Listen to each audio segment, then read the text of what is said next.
ಓಂ ಶಕ್ತಿ ಮಾಲಾಧಾರಿಗಳ ಮೇಲೆ ಕಲ್ಲೆಸೆತ ಪ್ರಕರಣಕ್ಕೆ ಸಂಬಂಧಪಟ್ಟಂತೆ ಗೃಹ ಸಚಿವ ಡಾಕ್ಟರ್ ಜಿ ಪರಮೇಶ್ವರ್ ಪ್ರತಿಕ್ರಿಯೆಯನ್ನು ಕೊಟ್ಟಿದ್ದಾರೆ.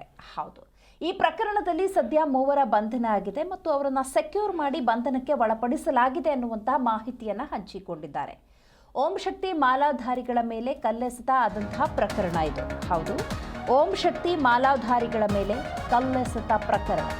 ಓಂ ಶಕ್ತಿ ಪೂಜೆ ಮಾಡುವ ವೇಳೆ ಕಲ್ಲು ಎಸೆದಿದ್ದಾರೆ. ಅವರನ್ನು ಸೆಕ್ಯೂರ್ ಮಾಡಿ ಬಂಧನ ಮಾಡಲಾಗಿದೆ. ಬೆಂಗಳೂರಿನಲ್ಲಿ ಗೃಹ ಸಚಿವ ಡಾಕ್ಟರ್ ಜಿ ಪರಮೇಶ್ವರ್ ಕೊಟ್ಟಿರುವಂತಹ ಸ್ಟೇಟ್ಮೆಂಟ್ ಇದು. ಬಿಜೆಪಿ ಹೇಳೋದಕ್ಕೂ ಮೊದಲೇ ಕಾನೂನು ಕ್ರಮವನ್ನು ತೆಗೆದುಕೊಂಡಿದ್ದೇವೆ, ಬಂಧನ ಕೂಡ ಮಾಡಲಾಗಿದೆ ಅನ್ನುವಂಥ ವಿಚಾರವನ್ನು ಡಾಕ್ಟರ್ ಜಿ ಪರಮೇಶ್ವರ್ ಸ್ಪಷ್ಟಪಡಿಸಿದ್ದಾರೆ. ಹೌದು,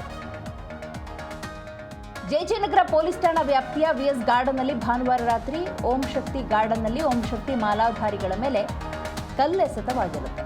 ಈ ಪ್ರಕರಣದಲ್ಲಿ 3 ಬಾಲಕರನ್ನ ಪೊಲೀಸರು ಬಂಧಿಸಿದ್ದಾರೆ.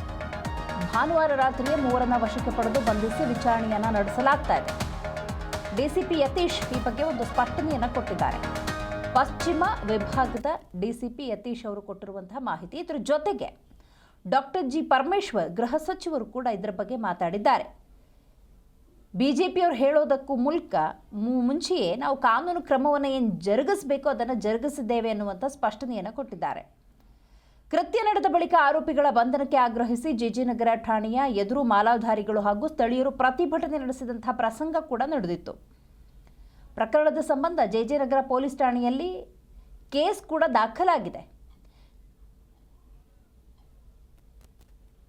ಒಂದು 4-5 ಜನ ಚಿಕ್ಕ ಹುಡುಗರು, 17 ವರ್ಷ 15 ವರ್ಷದ ಹುಡುಗರು, ಅವರು ಓಂ ಶಕ್ತಿ ಪೂಜೆ ಮಾಡ್ತಕ್ಕಂಥ ಸಂದರ್ಭದಲ್ಲಿ ಕಲ್ಲು ಎಸೆದಿದ್ದಾರೆ. ಅವ್ರನ್ನೆಲ್ಲ ಸೆಕ್ಯೂರ್ ಮಾಡಿದ್ದಾರೆ, ಅರೆಸ್ಟ್ ಮಾಡಿದ್ದಾರೆ.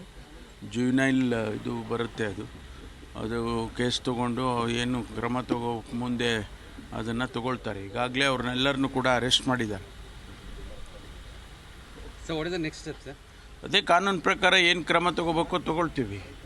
ಯಾಕೆಂದರೆ ಈಗ ಅವರು 17, 15, 16 ವರ್ಷದವರು, ಅವರಿಗೆ ಎನ್ಕ್ವೈರಿ ಮಾಡಿ ಯಾರು ಪ್ರಚೋದನೆ ಮಾಡಿದ್ದಾರೆ ಅಥವಾ ಹೇಗಾಗಿದೆ ಅನ್ನೋದನ್ನೆಲ್ಲ ತಿಳ್ಕೊಂಡು ಆಮೇಲೆ ಕ್ರಮ ತಗೊಳ್ತೀವಿ. And BJP strongly opposing that particular aspect. How do you look at that? ನಾವು ಬಿಜೆಪಿ ಅವರು ಹೇಳ್ತಾನೆ ಇರ್ತಾರಲ್ವ.